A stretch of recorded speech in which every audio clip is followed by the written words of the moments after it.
ദൈവത്തെ ദർശിച്ചവരാണ് വിശുദ്ധർ. ആ വിശുദ്ധരോടൊപ്പം മാലാഖമാരുമായി സ്വർഗീയ ആനന്ദത്തിൽ ആയിരിക്കുന്ന ഞങ്ങളുടെ വാത്സല്യനിധിയായ അമ്മ ത്രേസ്യാളിൻ്റെയും പ്രിയ സഹോദരങ്ങളായ മണിദാസിൻ്റെയും ബ്രൈറ്റിൻ്റെയും പാവന സ്മരണയ്ക്ക് മുൻപിൽ ബ്രൈറ്റ് ഗ്രൂപ്പ് ഓഫ് അക്കാഡമീസ് പ്രാർത്ഥനാപൂർവം സമർപ്പിക്കുന്നു ഇന്നത്തെ വിശുദ്ധർ. അവതരണം അനിൽ കുഴിഞ്ഞകാല. ആശയം മുത്തയ്യൻ ആൻഡ് സെലിൻ പ്രിയ.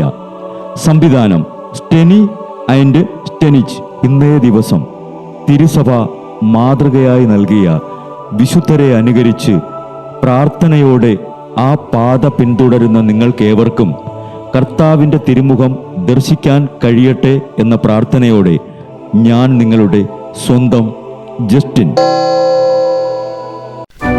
ഇന്ന് മാർച്ച് 19 വിശുദ്ധ യൗസേപ്പിതാവിന്റെ തിരുനാൾ.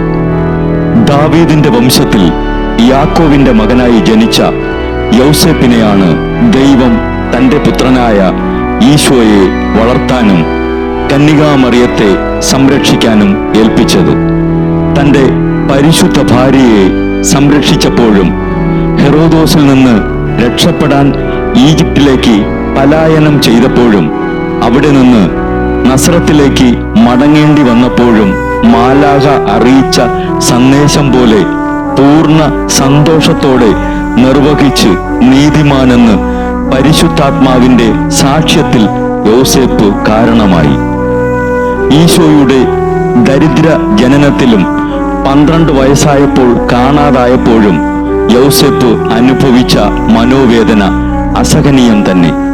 ഈശോയെ കാണുകയും കേൾക്കുകയും സ്വന്തം കരങ്ങളിൽ വഹിക്കുകയും ചെയ്ത് അവസാനം മാതാവിന്റെ സ്നേഹാശ്രുക്കൾ സ്വീകരിക്കുകയും ചെയ്തു മരിച്ച ഭാഗ്യവാനായ യോസേപ്പ് നന്മരണത്തിന്റെ മധ്യസ്ഥനും കന്യകകളുടെ കാവൽക്കാരനും തൊഴിലാളികളുടെ മധ്യസ്ഥനും തിരുസഭയുടെ സംരക്ഷകനുമാണ്. ഈശോയ്ക്ക് 15 വയസ്സായപ്പോൾ യൗസേപ്പിതാവ് മരിച്ചു എന്നാണ് പാരമ്പര്യം. ഈജിപ്തിൽ ക്ഷാമമുണ്ടായപ്പോൾ ഫറവോ രാജാവ് പ്രജകളോട് പറഞ്ഞു, വിശുദ്ധ യൗസേപ്പിതാവിന്റെ പക്കൽ പോകുവിൻ. ആവിലായിലെ വിശുദ്ധ ത്രേസ്യ പറഞ്ഞു, മഹാനായ വിശുദ്ധ യൗസേപ്പിതാവിനെ എന്റെ മധ്യസ്ഥനായി ഞാൻ തിരഞ്ഞെടുത്തിരിക്കുന്നു.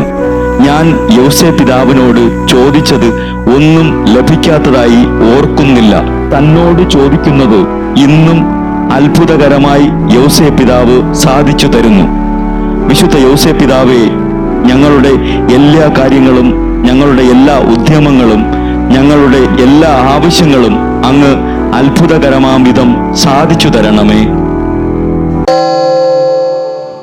ബ്രൈറ്റ് കുടുംബത്തിൽ നിന്നും കർത്താവ് തൻ്റെ മുന്തിരിത്തോപ്പിലേക്ക് വിളിച്ച് പൗരോഹിത്യം നൽകി അനുഗ്രഹിച്ച റവറൻ ഫാദർ ബിൽ ബ്രൈറ്റും സന്യാസത്തിലേക്ക് വിളിച്ച് അനുഗ്രഹിച്ച് മണവാട്ടിയാക്കിയ സിസ്റ്റർ മരിയ ജോസും വിശുദ്ധരെ അനുകരിച്ച് ഇവിടെ ഈ ഭൂമിയിൽ ആത്മാക്കളെ നേടാനായി ഇരുൾ വീണ താഴ്വരയിലൂടെ നടക്കുമ്പോഴും പൈശാചിക ശക്തികൾ വിടാതെ പിന്തുടർന്ന് പീഡിപ്പിക്കുമ്പോഴും മരണം നിഴലായി കൂടെ നടക്കുമ്പോഴും ദിവ്യകാരുണ്യം എപ്പോഴും ആത്മാവിന് കരുത്തേകും പോലെ തിരുവചനമെന്നും പാതയിൽ വിളക്കായി ജ്വലിച്ച് ആ ജ്വാലയിൽ അനേകായിരം ആത്മാക്കളെ നേടിയെടുക്കാൻ സകല വിശുദ്ധരെ, മാലാഖമാരെ, ഇവർക്കു വേണ്ടി എപ്പോഴും കർത്താവിനോട് മാധ്യസ്ഥം വഹിച്ച് പ്രാർത്ഥിക്കണമേ. അനുദിന വിശുദ്ധർ നടന്ന വഴിയെ നടക്കുന്ന ഇവർക്ക് പിന്നാലെ കൽപ്പനകൾ പാലിച്ച് കരുത്തോടെ നടക്കുന്ന ഞങ്ങളും ഞങ്ങളുടെ പ്രിയപ്പെട്ടവർക്ക് അരികിലെത്തി നിത്യസൗഭാഗ്യം പങ്കിടാൻ അനുഗ്രഹമരുളണമെന്ന് കർത്താവേ അങ്ങയോട് ഞങ്ങൾ പ്രാർത്ഥിക്കുന്നു.